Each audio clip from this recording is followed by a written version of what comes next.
1.94 billion gone. No warning, no explanation, just gone. While kids went hungry and clinics shut down, one woman, Jasmine Crockett, walked into Congress with nothing but a binder and blew the lid off a national cover-up. What she revealed shocked the country and forced America to face a brutal truth. So ask yourself this: where did the money go, and who's paying the price right now? Stay with us. This is a story worth every second of your time. Jasmine Crockett didn't come from power. She came from struggle. Raised in the forgotten corners of Houston, she knew what it meant to live in places skipped by policy, where promises rarely arrived, and when they did, they came late and thin. Her mother cleaned offices at night, her school books were hand-me-downs, and justice was something you fought for, not something freely given. Jasmine fought. She became a lawyer not to join the system, but to confront it, defending tenants, teachers, veterans, anyone the system tried to ignore. She never chased fame, but when she uncovered that nearly $2 billion in federal aid had been rerouted, quietly, legally, and devastatingly, she knew she couldn't stay silent. The money was meant for school lunches, community clinics, affordable housing. Instead, it vanished through loopholes and sealed memos. No headlines, no debates. Jasmine traced the damage, neighborhood by neighborhood, person by person. This wasn't a clerical error. It was a deliberate decision made in silence. And so she requested a hearing, not to make noise, but to demand truth. With a weathered binder in hand and the weight of 1,000 unheard stories on her back, she stepped into Congress. Her question was, and so, with truth in her hands and fire in her step, Jasmine Crockett crossed the threshold into the hearing room. Not as a guest, but as a reckoning. The chamber was packed tight. Reporters lined the walls, cameras aimed, whispers buzzing like static before a lightning strike. Congressional staffers shuffled papers, but all eyes turned when Jasmine entered, calm, focused, and carrying nothing but a battered leather binder. She didn't wear power, she walked with it. Every step echoed, not with noise, but with intention. No entourage, no theatrics. Just the quiet force of someone who knew what was at stake. What she held wasn't opinion, it was evidence, and she was here to make silence impossible. Outside, the steps had become a rally. Out-of-work nurses, laid-off welders, aging veterans, they stood shoulder to shoulder in the cold, gripping handmade signs that read, "We see you. Show us where the money went." No more secrets. They weren't angry for attention. They were angry because they'd been forgotten. Their stories were the data Jasmine carried, their names, the footnotes no one read. And as she stepped deeper into the building, past marble columns and polished indifference, she wasn't just one woman with a binder. She was every voice they'd ignored. She sat without ceremony, but the silence that followed was louder than any gavel. Jasmine Crockett, sleeves rolled just enough to show she came to work, opened her worn binder like a surgeon exposing the wound. Across from her, Judge Richard Ellery adjusted his cufflinks, an old habit from the bench, a signal of control. He was the type of man who wore silence like armor, whose words came slow and polished, every sentence built like a verdict. For years, his decisions had redirected billions, cloaked in legal justifications and shielded by bureaucratic fog. No one challenged him. They couldn't, or wouldn't. But today, in front of cameras and restless truth, he was no longer the one asking the questions. Jasmine met his gaze, unshaken. Her voice was low, but every syllable landed like a stone. "Judge Ellery, under your authorization, nearly $2 billion was diverted away from domestic programs. Programs that feed children, house veterans, fund rural hospitals. Who approved it? And why was it done in silence?" A flicker, barely visible, passed over Ellery's face. His fingers pressed together, forming a steeple just beneath his chin. He had been prepared for criticism, maybe even outrage, but he hadn't expected this. Surgical precision wrapped in moral clarity. He leaned toward the microphone, voice steady but rehearsed. "Miss Crockett, decisions of this scope are complex. These reallocations fall under a broader fiscal vision, structured to serve the nation's long-term strategic needs." Jasmine didn't blink. Her expression didn't shift. She let the pause hang in the air, heavy with disbelief, then spoke. calm, but sharpened to a point. Strategic? She echoed. You call it strategic to cancel a mobile health unit that served 5 counties. Strategic to pull funding from job retraining for laid-off workers with no severance. Strategic to close mental health clinics where the suicide rate has doubled. She flipped to a tab marked in red, one of many, and held up a memo. This directive came from your office, Judge. It bypassed audit protocols, skipped public hearings, and reclassified essential services as non-critical. On paper, maybe that looks clean, but in real life, it looks like eviction notices. It looks like empty prescriptions. It looks like coffins. The room tensed. Ellery shifted but said nothing. His silence wasn't composed now. It was calculated restraint cracking under weight. Jasmine leaned forward. Her voice dropped. Not to intimidate, but to make them lean in. You say this was for the long-term good, but tell me, who decides what the long-term looks like, and who gets sacrificed to build it? She looked at the committee, then back at Ellery. I've read every justification your office filed. Not once did I see the word public. Not once did I see a line about consent, and certainly not a sentence about those who would be left behind. For a moment, no one moved. No camera clicked. No paper shuffled. Only the truth stood, fully exposed, daring anyone to look away. Jasmine didn't fill the silence. She knew better. Because in rooms like this, the most dangerous sound isn't shouting, it's the sound of excuses dying. The air in the room felt heavier now, like the walls themselves were absorbing every word. But Jasmine didn't pause. She reached into the binder with the calm of a surgeon and the precision of someone who'd prepared for this moment all her life. Her fingers moved past tabs like she knew each one by heart, because she did. She hadn't just collected these cases. She had lived in the echoes of every one of them. She pulled a red tab first, labeled in pen, McNary County Clinic Closure. Holding it up for all to see, she stepped toward the screen, already cued with the first remote witness. A face appeared, tired, underlit, framed by kitchen tiles and silence. Carla Jennings, former nurse practitioner, now unemployed, looked directly into the lens with eyes that had seen too much and been heard too little. I gave 21 years to that clinic, Carla began, voice soft but steady. We weren't fancy. We didn't have a cardiologist or an MRI machine, but we had insulin. We had antibiotics. We had trust. Her hands, weathered and shaking, held up a photo, a locked clinic door with a white piece of paper taped to it.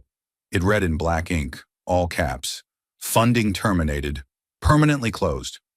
Carla inhaled. They told us the funding had been repurposed. That's the word they used.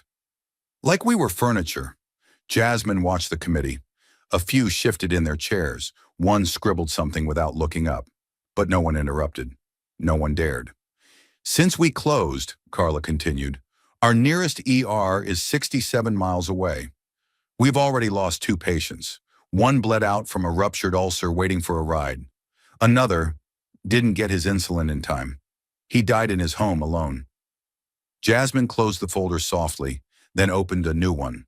Blue tab marked Workforce Termination. AR. The screen changed. Marcus Dunn appeared, sitting in a cluttered living room, a child's backpack hanging from a chair behind him. His voice was low, laced with equal parts pride and pain. I'm not asking for pity, he started. I just want someone to admit what happened. He laid out his story with brutal clarity. Former construction foreman, laid off during an economic slump, enrolled in a state-funded welding program through a federal retraining initiative, had completed 6 out of 8 modules when the funding dried up overnight. No warning, no transition plan, just an email that said, program discontinued effective immediately. He held the printed email up to the camera. The ink was slightly smudged, like it had been clutched too tightly. I called. No one could explain. I begged for a waiver, an alternative. Nothing. His voice cracked but didn't break. I've got 2 kids. My son is 9. He thinks I'm on vacation. My daughter, she started asking why we have cereal for dinner. He exhaled hard, the kind of breath that comes after too many closed doors. That program was supposed to be my second chance. You took it. and no one even said my name. Jasmine turned back to the panel. Her hands didn't shake, but her voice carried the tremor of 1,000 others. What these stories show is not mismanagement. It's abandonment, structured, approved, sealed in silence. She let her gaze travel across the room, stopping on each official like a spotlight that didn't need a stage.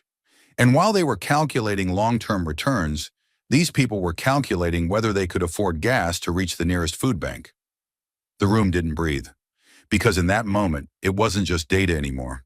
It was America, stripped bare, speaking through the mouths of those no one invited, until today. Jasmine didn't need to raise her voice. The stillness around her had already done the heavy lifting. After the stories of closed clinics, canceled training programs, and evicted grandmothers, there was only one story left to tell, the smallest one, but perhaps the one that cut deepest. She reached into the binder's inside pocket, where a single white envelope, slightly crumpled at the corners, had been tucked with unusual care. She didn't place it on the table. She held it in her hand like something sacred. "This," she said softly, "isn't a policy brief. It's not from a department head or a caseworker. It's a letter, written by a child." The room, already heavy with the weight of consequence, grew impossibly quieter. She unfolded the paper slowly, deliberately. It was written in pencil, the handwriting uneven, with some letters capitalized randomly and others backwards. But none of that mattered. What mattered was the ache behind each word. "His name is Caleb. He's 7 years old. He lives in Natchez, Mississippi. His family doesn't qualify for a meal plan anymore. Not since the funding was pulled from his school's free lunch program." Jasmine looked up briefly, scanning the room. They didn't get a phone call. They weren't told in advance. One Monday, Caleb just stopped receiving lunch at school. Her voice tightened, but never broke. He came home hungry, confused. His mother told him it was a mistake, but by Wednesday, it wasn't a mistake. It was a policy shift. Jasmine held up the letter again, the room's fluorescent lights bouncing faintly off the creased paper. He wrote this to his teacher and slipped it into her desk during recess. She read each word as if she were holding a live wire. "Dear school, I'm sorry if I did something wrong. I didn't mean to. I will be good so I can eat again. Love, Caleb." The last line hung in the air like smoke after a fire. Jasmine didn't add commentary. She let the rawness of those words do what statistics could never accomplish. Then she folded the letter back into its envelope, gently, like tucking in a child who deserved better. "A 7-year-old apologized," and she said quietly, "because he thought hunger was his fault." She stepped toward the panel, not accusing, but unyielding. "And you want to call this long-term planning?" Her eyes scanned the row of officials who could no longer meet her gaze. "No algorithm can explain this. No economic model can justify it. This isn't oversight. It's erasure." She placed the envelope on the table in front of her and tapped it once, softly. "You can talk all you want about reallocations, metrics, and national interest. But what we have here, what this letter proves, is that someone, somewhere, looked at a number on a line item and decided it was okay if a little boy felt like a criminal just for being hungry." A few camera shutters clicked, but even they seemed cautious now, as if afraid to break the moment. Jasmine's tone never rose, but her presence had never been louder. "You cannot legislate dignity back into a child after you've taken it from him, and yet here we are, trying to explain how this could have possibly happened under your watch." She stepped back, letting the envelope sit alone on the table, small and unassuming. But now everyone in the room understood. It was heavier than the entire binder. Because Caleb didn't just lose a meal, he lost something far more precious, the belief that his country saw him, cared for him, would protect him.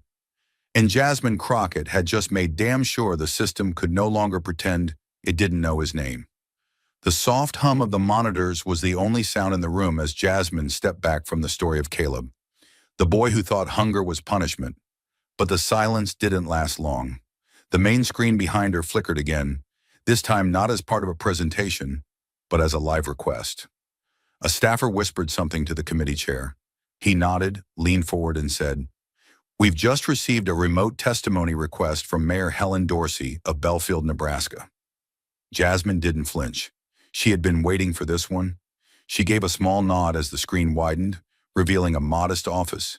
Bland beige walls, overworked printer in the corner, an American flag drooping slightly from its pole. At the desk sat a woman worn thin by leadership without resources, by decisions she didn't make but had to answer for. Mayor Dorsey's face came into focus. Her eyes were rimmed with sleeplessness, her hair pulled back tight, not out of vanity but necessity. She didn't speak at first. She inhaled like it hurt, then began, not with politics, but pain. "We had just launched a mobile health unit," she said, her voice gravelly and low. It was nothing flashy, 2 vans, 3 nurses, 1 part-time doctor, but for 5 counties it meant survival. She reached off screen and held up a laminated flyer, edges curling. "We'd finally gotten dental care for kids who'd never seen a hygienist. We had prenatal checkups for expecting mothers who lived 30 miles from the nearest clinic. We had hope." Her words sped up, her tone tightening like a dam under pressure. Then without a call, without a notice, the funding vanished, just like that. Phones stopped working. Our contact at the agency didn't respond. We found out from a bounced invoice. Her hand began to tremble. She clenched it into a fist against the desk, as though trying to hold herself in place. "One of our patients, a retired factory worker named Jim, had a seizure last week. The unit had been his only point of contact for meds. He lived alone. The ambulance came. It was too late." Mayor Dorsey paused, blinking fast, trying to keep the words from crumbling as they left her mouth. "We weren't warned. We weren't consulted. We weren't even acknowledged." Her voice cracked, not from weakness, but from the unbearable weight of watching your community drown and being handed a paper cup to stop it. Then came the line that shattered what little composure remained in the room. "They didn't shut us down with policy. They didn't call. They just pulled the cord." It landed like a hammer in velvet. No yelling, no theatrics, just the truth, spoken plainly, and in doing so, made more violent. The screen froze on her image, eyes wide, jaw trembling mid-sentence. A digital portrait of helplessness inflicted by indifference. Jasmine stepped forward, her heels clicking like punctuation on a truth no one could erase. She didn't raise her voice. She didn't have to. "They didn't even give her town the decency of a warning," she said, "because in this system, some communities don't even get the courtesy of being told they're being erased." Her hand gestured toward the screen, still frozen on Mayor Dorsey's face. "This isn't about an error. This was a choice, a decision made in an office far from Belfield, made by people who will never have to sit across from a widow and explain why the nurse she trusted is gone." Jasmine's voice sharpened with every word, but her tone remained coldly surgical. "You didn't just pull a budget line. You pulled the only heartbeat that town had left. And then you walked away without looking back." Every official on the panel now sat still, no longer shielded by talking points or procedure. Jasmine's words had dragged the cost of their silence into the room and set it down in front of them, where it could no longer be ignored. And as the screen behind her dimmed to black, the only image left was the outline of a woman who had begged for help, and instead was handed absence. The screen behind Jasmine dimmed, but the tension in the room only intensified. After the testimony of Mayor Dorsey, raw, unfiltered, unforgettable, every eye turned to Judge Richard Ellery. This was his moment to respond, to reckon, to account. But instead of reflection, he reached for refuge. The judge leaned toward his microphone, adjusted his cufflinks with the precision of a man trained to perform calm under fire, and began, not with apology, not with acknowledgement, but with defense. "Let me be clear," he said, voice cool, rehearsed, detached. "None of the decisions referenced today were made unilaterally. There was no malice, no oversight failure. These were coordinated reallocations, reviewed and approved according to legal and institutional frameworks." His tone was clean, crisp, polished like a courtroom closing argument, but cold, so cold it chilled the human cost from his words. Jasmine stood motionless, watching him carefully, like someone watching a house burn while the arsonist explained the heat. Judge Ellery continued, unflinching. We followed all procedural standards. The suggestion that these decisions were made in secret or without accountability is simply inaccurate.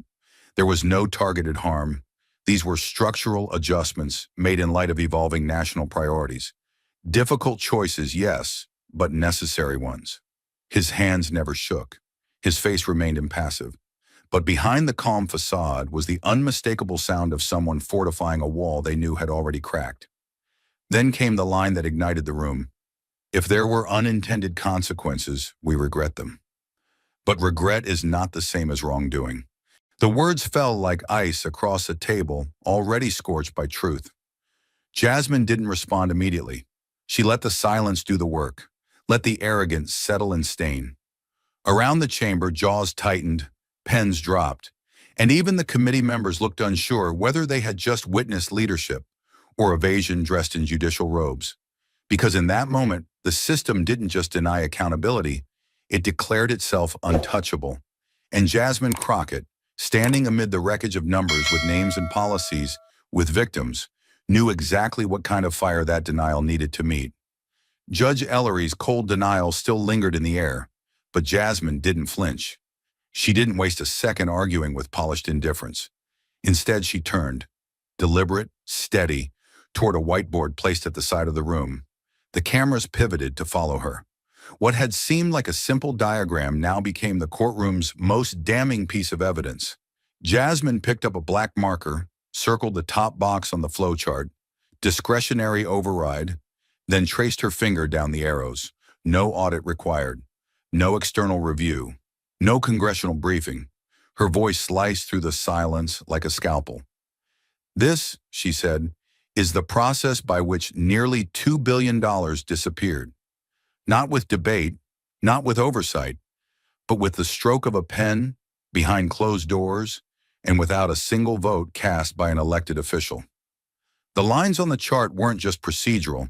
They were the tracks of a system designed not to serve the public, but to bypass it entirely. She tapped the final box in the diagram. No accountability. Her tone darkened, not loud but weighted, like a quiet verdict being handed down. This isn't just flawed, it's designed to avoid resistance, to remove every guardrail meant to protect the public. And then, she dropped the truth that detonated through the chamber like a depth charge. She turned a page in her binder, pulled out a printed ledger of reallocation destinations, and held it high. Over 60% of those funds didn't stay here. They were transferred to offshore development initiatives, international infrastructure deals, strategic partnerships with foreign entities, projects with no clear metrics, no public reporting, no public benefit, and no American oversight. A gasp rippled through the room.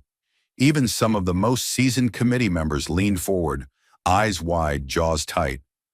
Jasmine walked back toward the diagram, underlining 3 words scrawled in bold beneath the process flow. No vote, no warning, no trace. She turned, scanning every face at the panel. We told our citizens that sacrifices were being made for efficiency, for sustainability, for future generations.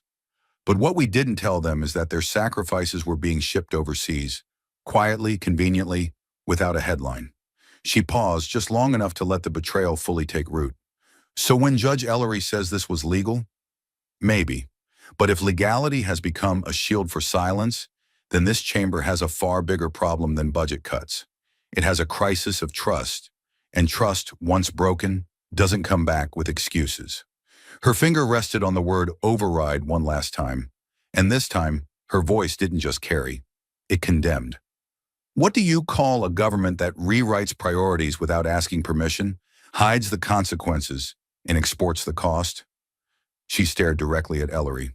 You call it what it is. Unaccountable power, and I'm here to end it.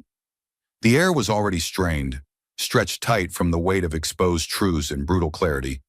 But Jasmine Crockett wasn't done. Not while one voice remained unheard, the smallest voice, yet the most piercing. She reached into her binder again, this time with the care of someone holding something fragile, sacred. She pulled out a single page, folded once, the paper soft from being handled too many times. It wasn't printed, it wasn't formatted. It was written in blue crayon, on lined notebook paper with the faintest smudge of peanut butter near the corner. She held it up not for display, but as proof that even a child had begun to notice the silence of the system around him. Her voice dropped, low, grounded, and impossibly steady. "This letter," she said, "was given to me by a third-grade teacher in Detroit. It was written by one of her students, Jamal, after she told her class their after-school reading program had been discontinued." She unfolded the page gently, as if unfolding the question the country hadn't been brave enough to answer. And then, without embellishment, she read, "Dear Miss Crockett, my name is Jamal. We can't do reading club no more. Miss Thomas said it's 'cause there's no more money. My mommy said maybe the school's broken. But I just want to know, did we lose our books 'cause we poor? Did we get cut 'cause we don't got money? I promise I'll read harder next time." She stopped reading. She didn't add a dramatic pause.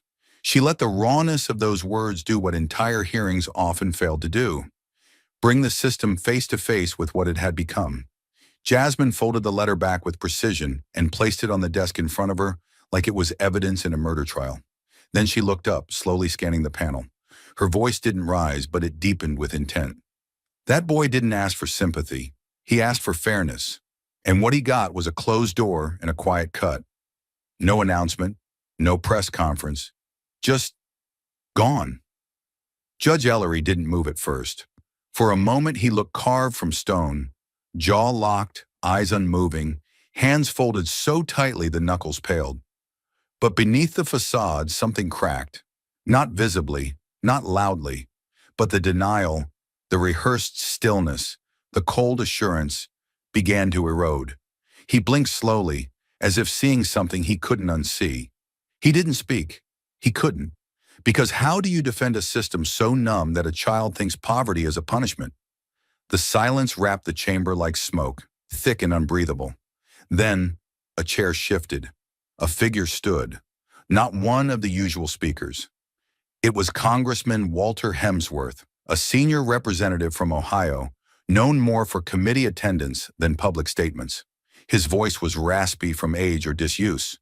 But when he spoke, the room listened. "I'll be honest," he began. "When I saw this hearing on the schedule, I thought it was noise. Political noise. Grandstanding. Another budget fight dressed up in emotion." He paused not to gather his thoughts, but to choose his next words with surgical care. "But what I've seen today, it isn't noise, it's a mirror. One that's been kept in a closet too long."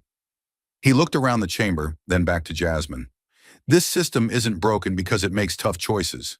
It's broken because it hides them, because it hurts quietly in places none of us have the courage to visit."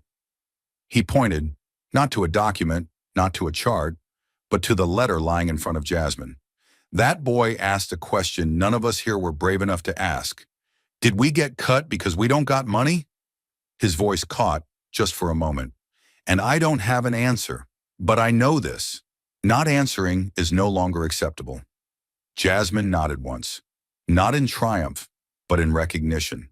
Because the truth had done what it was supposed to do. It had woken something up. Not everyone, not yet. But enough.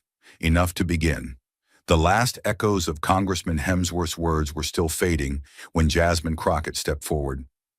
She didn't raise her voice. She didn't need to. Every person in that chamber was already leaning in. Their world, once bulletproof behind layers of legalese and procedural indifference, had begun to crack. And Jasmine, she was the wedge.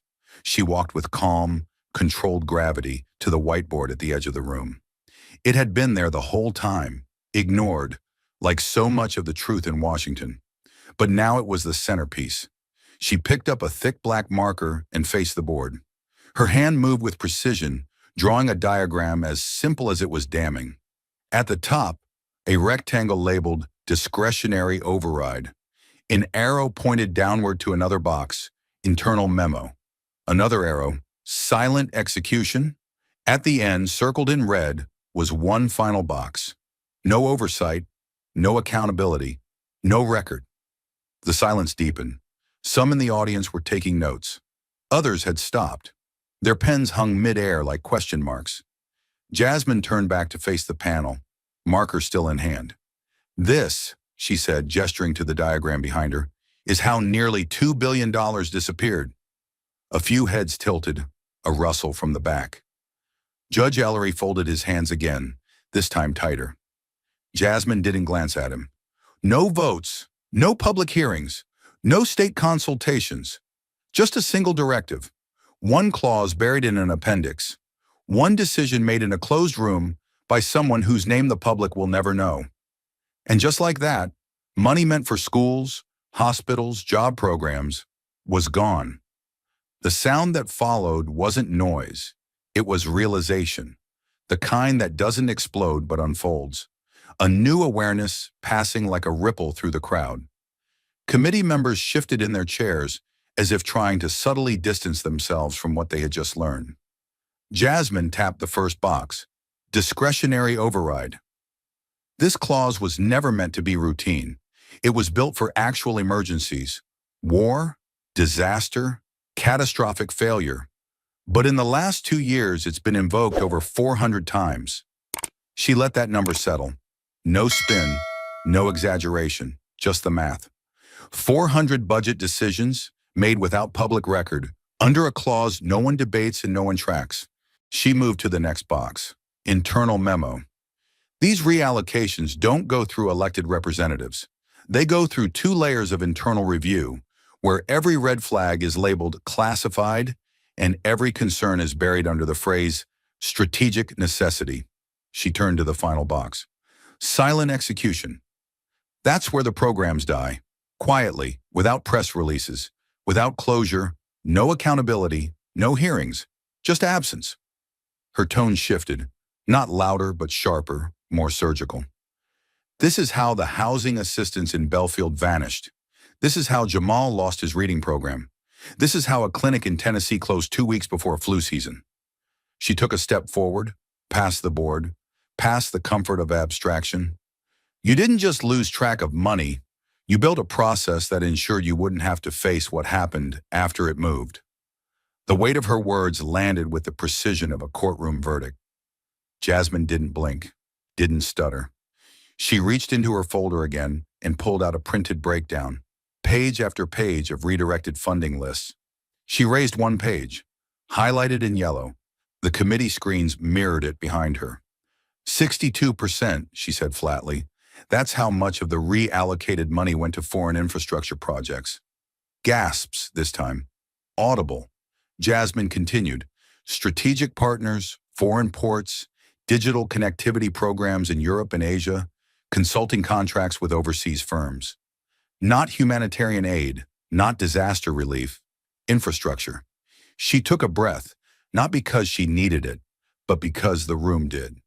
I'm not here to argue against diplomacy or collaboration or responsible international spending. But let's be crystal clear. This money wasn't excess. It wasn't optional. It was taken directly from domestic programs already approved, already funded, already in motion. She held up another page, this one labeled Reallocation Ledger FY 2024 Q2. $175 million was pulled from Department of Education rural grants. Another $82 million from HUD's transitional housing initiatives. $59 million from mobile health expansion under the Department of Health and Human Services. She turned to the board, drew one final arrow beneath the process diagram, and in large capital letters wrote, "The cost." Then she turned back, eyes scanning the room with unwavering focus. That cost wasn't in billions or millions. It was in meals, in medicine, in housing vouchers, in childhood literacy, in lives. There was no air left in the room. Even the reporters stopped typing. Jasmine walked to the committee table, placed the printed ledger in front of them, and said, "You didn't just redirect funds, you redirected futures." She let the words hang, like a verdict too devastating to explain. Then she looked directly at Judge Ellery, not with malice, but with unflinching truth. "And Judge, if your justification is that it followed protocol, then your protocol is broken." The tension in the room rose to a boiling point. Jasmine could feel it, and so could every official in that chamber. But she didn't retreat. She stepped closer to the panel. This process wasn't careless.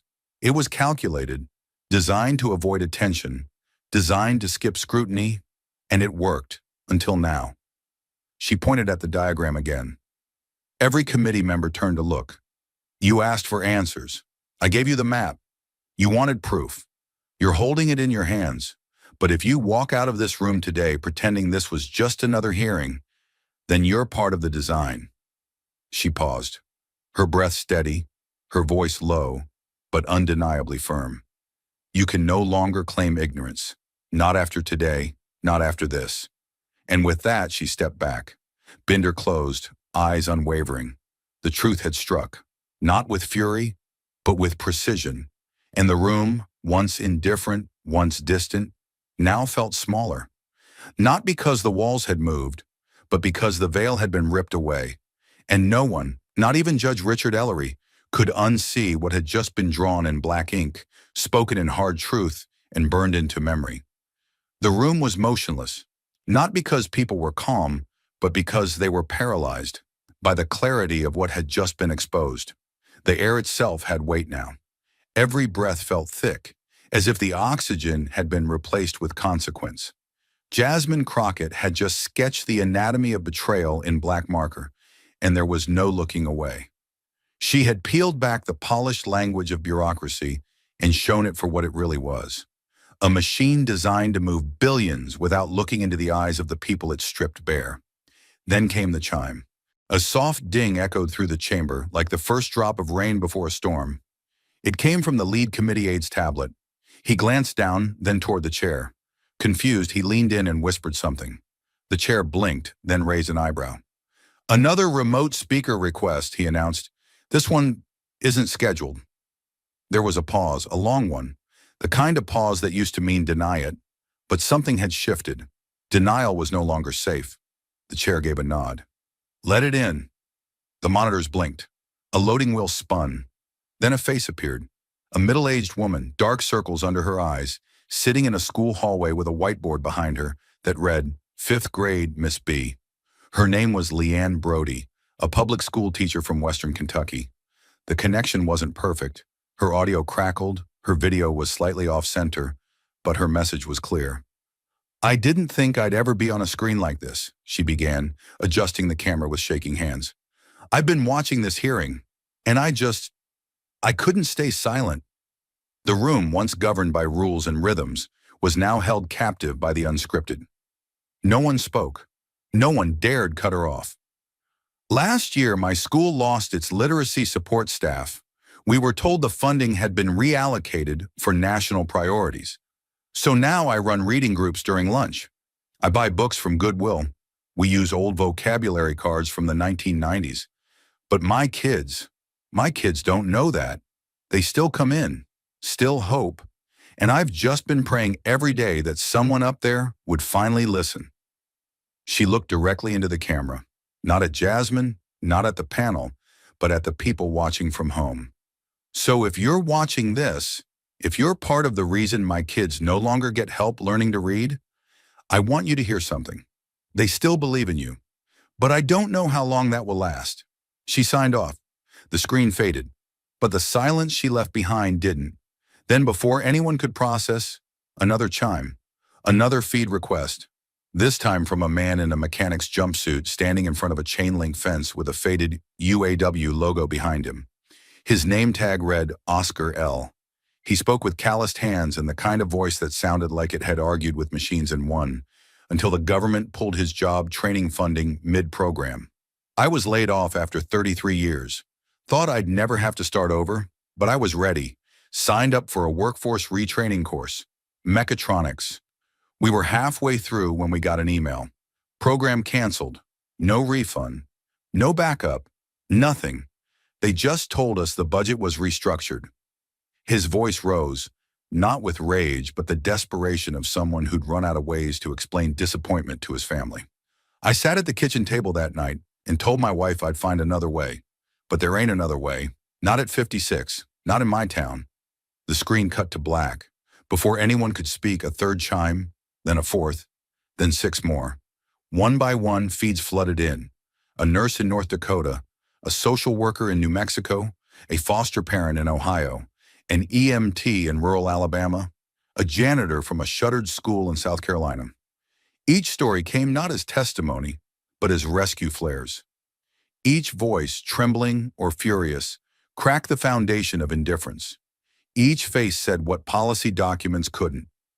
We were here the whole time. You just stopped seeing us. And Jasmine? Jasmine stood back and let it happen. She didn't need to speak now.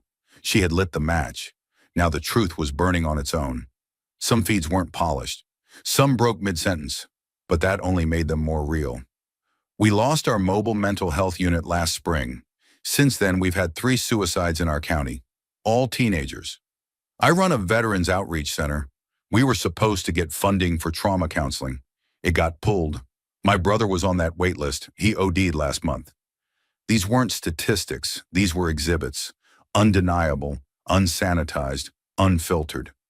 Members of the press gallery who had long since stopped taking notes were now recording directly. The hashtag # voices from the cuts began trending in real time. Tens of thousands, then hundreds of thousands, then millions. Within minutes, clips of the remote testimonies flooded social media platforms, stitched together with Jasmine's diagram, Mayor Dorsey's heartbreak, and Caleb's crayon-scrawled question. And inside the hearing room, something unprecedented happened. A second committee member stood, then a third, then 6 more. Congresswoman Leanne Boucher, known more for her centrist compromise than her courage, was the first to speak. I've been in public service for 21 years. I've sat through thousands of hearings, and I can honestly say I've never been this ashamed of what I didn't know. She turned to her colleagues, eyes wet but steady. This isn't just about reallocations. This is about trust. And today, the people we swore to serve are speaking, loudly, clearly, directly. One by one, others followed, not with speeches, but with a sentence, a gesture, a nod, like a body slowly waking from coma. Even the most guarded began to shift. Even Judge Ellery, still seated, still silent, was no longer hiding behind the illusion of control. His hands, once folded in steely precision, now rested open on the table. Empty. The chair of the committee looked to Jasmine. "Miss Crockett, would you like to speak again?" She shook her head gently, then raised her hand to the monitor wall, where a single feed still played. A mother holding her child in her lap, whispering, "They deserve better." Jasmine turned back to the room. That's the last word that needs to be said, for now.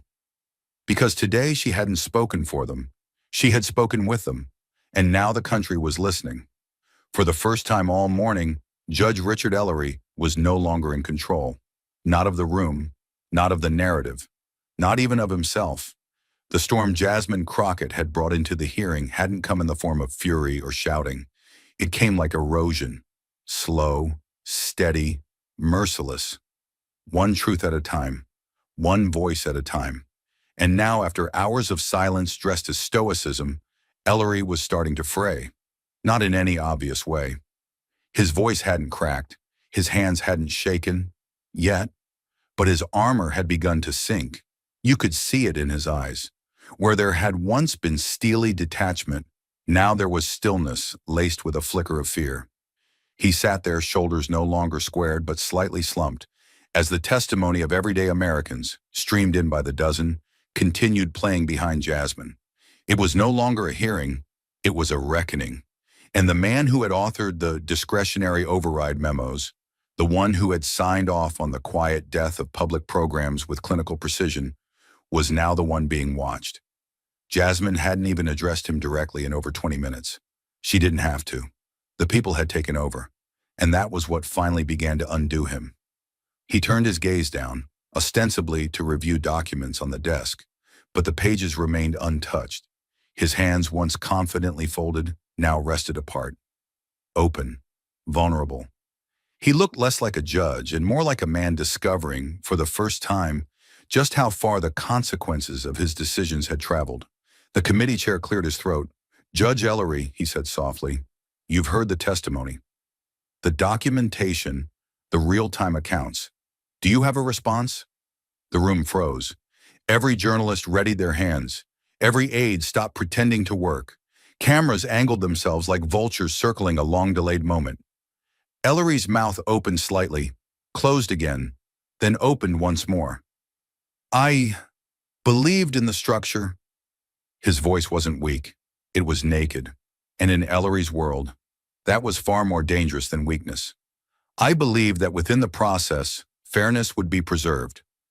That if we followed the framework, it would balance itself. He looked up, not at Jasmine, but at the whiteboard still displaying her diagram. I was wrong. The room didn't move. He wasn't done. What Miss Crockett showed you today was not just failure. It was neglect masquerading as policy. It was compliance without conscience. That landed like a tremor. Not because of the words, but because of who said them. I didn't ask the second question. I didn't challenge the assumptions. I didn't look beyond the paper. He inhaled sharply. A crack formed in his voice. Not loud, but sharp, unmistakable. Because if I had, I would have had to see the people. His eyes found Jasmine now.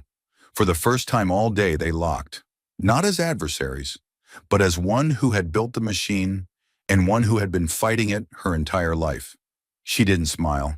She didn't nod. She simply held his gaze, unwavering. Because this wasn't forgiveness. This was recognition, Ellery continued. I approved over 90% of the override applications presented to my office in the last fiscal cycle. I signed off on them in batches. I trusted the analysts. I trusted the language. He looked down again, voice lower. I didn't trust the people. A long pause. He rubbed his forehead now, small, weary circles, like trying to erase something already carved in. You asked me earlier if I had anything to say in defense? I don't. He gestured toward the monitor wall still showing multiple remote speakers waiting to be heard. Because how do you defend a system that tells a nurse to work without meds, a veteran to sleep in a car, or a child that reading is only for the rich? The sound in the room wasn't silence anymore. It was breathlessness. Even the committee members, some of whom had once relied on Ellery's counsel like gospel, now looked at him differently. Not with betrayal, but with the disquieting realization that their house had been burning long before the smoke was visible. And in the middle of it stood the man who lit the match. Not out of malice, but because he'd been taught to look away from the flames. Jasmine finally stepped forward, not as a prosecutor, not as a politician, but as a witness to the moment where denial collapsed under the weight of reality. Judge, she said softly, you weren't alone. Ellery looked at her, unsure whether it was condemnation or comfort. She clarified, a system isn't just one man with a pen. It's the silence that follows after he signs. You didn't break it, but you stopped questioning it, and that is why we're here. He nodded once, barely. So what happens now? Jasmine turned toward the room, toward the committee, toward the cameras, toward the people still waiting in queues, still refreshing live streams, still hoping today wasn't just a moment, but a turning point. Now, she said, lifting her voice just enough for the nation to hear. Now we stop pretending this was isolated. We name it, we trace it, and we dismantle the loopholes that let it happen. She walked toward Ellery's end of the table, not confrontational, but intentional. And maybe, she added, pausing before delivering the line that would dominate headlines, the judge finally becomes the witness. The room exhaled. Ellery bowed his head slightly, not in shame, but in surrender, not to Jasmine, not to the committee, but to the truth. And in that moment, the collapse wasn't tragic. It was necessary, because for a new system to rise, the old one had to fall, quietly, completely, and in full view of the people it had long ignored. Judge Ellery's confession didn't end the hearing. It detonated it. For hours, the chamber had been a furnace of testimonies, data, and disillusionment. But with Ellery's voice trembling beneath the weight of his own silence, the dam broke. The system could no longer claim it hadn't heard. And more importantly, it could no longer claim it hadn't understood. Jasmine Crockett stood motionless as the dust settled. Her face was unreadable, not smug, not even victorious, just ready. Because this was the moment every hard-won truth demanded. Response. The committee chair, a silver-haired man whose reputation had long rested on cautious moderation, leaned forward, his fingers pressed against the polished desk, as if bracing for a shift that would come not as a political motion, but as a moral necessity. Miss Crockett, he said, voice heavier than it had been all day, I want to thank you. He looked to his left, to his colleagues, some shaken, some shamefaced, some wide-eyed in late awakening. This hearing was never intended to go this deep, but now that it has, we can't walk out of here and pretend we didn't see what we saw. He turned to the room, straightened his notes, then, without hesitation, lifted his microphone and said the words that would alter the legislative trajectory of a generation. Effective immediately, I move to freeze all discretionary budget override powers across federal agencies until independent audits are conducted. The room didn't applaud. It didn't need to. It exhaled, and that single breath carried with it the sound of something shifting. Jasmine didn't speak yet. She watched, because the tide wasn't just turning, it was listening. A younger congresswoman, not yet 40, known more for her Instagram than her legislative muscle, stood next, but her voice was steeled. We need a task force, she said clearly, built not around bureaucrats, but community representatives, nurses, teachers, veterans, the people whose lives these numbers touch. Another voice followed, an older congressman from a Rust Belt district long forgotten by both parties. We need criminal referrals. If decisions were made under false pretenses, if audits were falsified, if lives were lost because someone signed off on cuts they knew would harm, there has to be legal accountability, not just political fallout. His words weren't loud, but they hit like a thunderclap. For the first time, the discussion in the hearing was no longer about what went wrong. It was about how to make it right. The panel began coordinating live. Legal aides whispering urgently, emails flying, proposals being drafted on the spot. Every screen lit up. The official record now read, Oversight Protocol Reform, in progress. Jasmine moved to the center of the floor, not to reclaim the mic, but to direct the momentum. This change must start with a few simple principles, she said. Transparency, community oversight, and, most importantly, consequences. She pointed toward the whiteboard where her process diagram still stood. This cannot be just a freeze. It has to be a rebuild. Because what we're looking at is a system designed to operate best when no one's watching. That ends today. The chair nodded. We'll put it to a vote. Emergency session, full committee. But then, something unexpected. A young black staffer, maybe 25, stepped forward from the back of the room. She wasn't supposed to speak. She wasn't even supposed to be visible, but she held up a tablet and spoke into the silence. Miss Crockett, she said, voice shaking slightly, we're trending in 39 states, and the hashtag is being used by congressional candidates, school board members, and mayors. This isn't just going viral, it's becoming a demand. Jasmine turned slowly. What hashtag? The young woman smiled through the weight of it all. Reclaim the budget. It wasn't slick. It wasn't corporate. It was raw. But it meant one thing. The people were no longer waiting for permission. Outside the building, the sound was rising, not in protest, but in purpose. The crowd that had gathered during the hearing had nearly doubled. Teachers, nurses, parents, veterans. They weren't chanting now. They were organizing. A pop-up table had been set up with laptops. People were signing petitions. Volunteers with clipboards were collecting district names, stories, testimonies. And then came the moment that burned itself into the memory of every person in the room. A second staffer rushed in, whispered into the chair's ear, and handed over a folded paper. The chair opened it, blinked, and looked at Jasmine. We just received a resolution proposal from over 60 city mayors across the country. They're asking to participate in federal budget reform workshops. They want their communities at the table. Jasmine didn't smile. She nodded, because this was what she had asked for. Not a headline, not applause, but ownership. The hearing, once formal and rehearsed, had become something else entirely, a living movement. Then came the chair's final statement for the day, spoken not as a politician, but as a man who had just witnessed the turning of a moral tide. Miss Crockett, the people you've brought into this room today, physically, virtually, emotionally, they've just changed the conversation, and in doing so, they've changed us. He looked down at the whiteboard again. This diagram will be archived as part of the permanent record. And then gently he added, But let's make sure it doesn't remain a blueprint for power. Let's make it a warning. Jasmine took one last look around the room. The whiteboard, the screens, the faces, some red with shame, some lit with resolve. And she said one final thing before stepping down.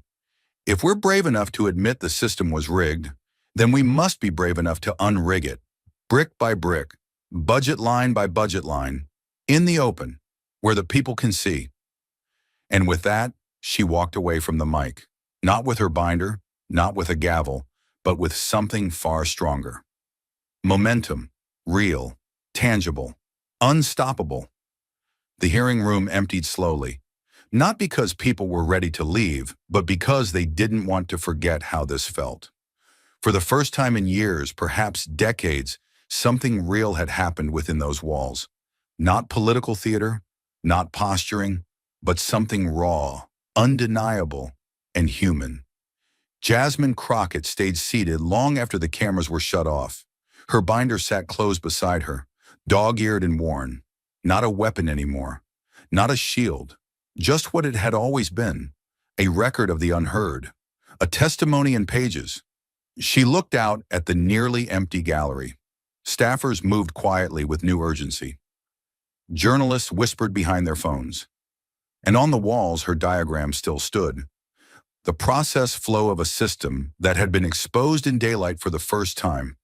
Oversight, finally, in the light of day. She took a breath. Not deep, not dramatic, just a simple breath. The kind people forget to take when they've been fighting for too long.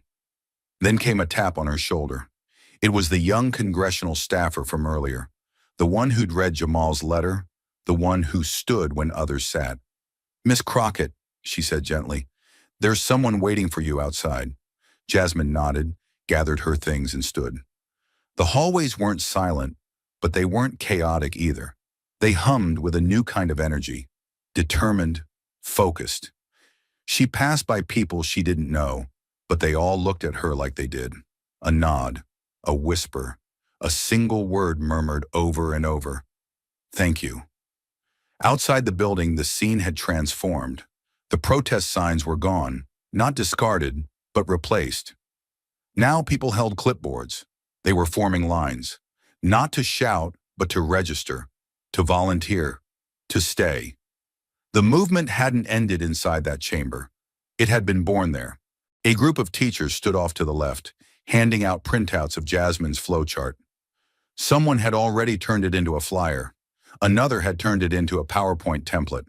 Local organizers were turning it into training material for civic transparency workshops. It was becoming something permanent. Jasmine stepped down the marble steps slowly, her heels clicking softly against stone. When she reached the bottom, she spotted a boy standing in the middle of the crowd. 7, maybe 8. He held a small envelope in his hands. She didn't recognize him at first until he said, "I'm Jamal." Her breath caught, not because it was him, but because he came. "My teacher said you read my letter," he added, barely above a whisper. "I saw you on her computer." Jasmine knelt to his level, her voice gentle. "I did, and I kept it with me all day." He held out the envelope. "I wrote another one, in case someone else forgets." She took it with both hands, no cameras, no speeches. Just a transfer of belief from one generation to the next. "You didn't lose your books because you were poor, Jamal," she said quietly. "You lost them because grown-ups forgot to protect what matters.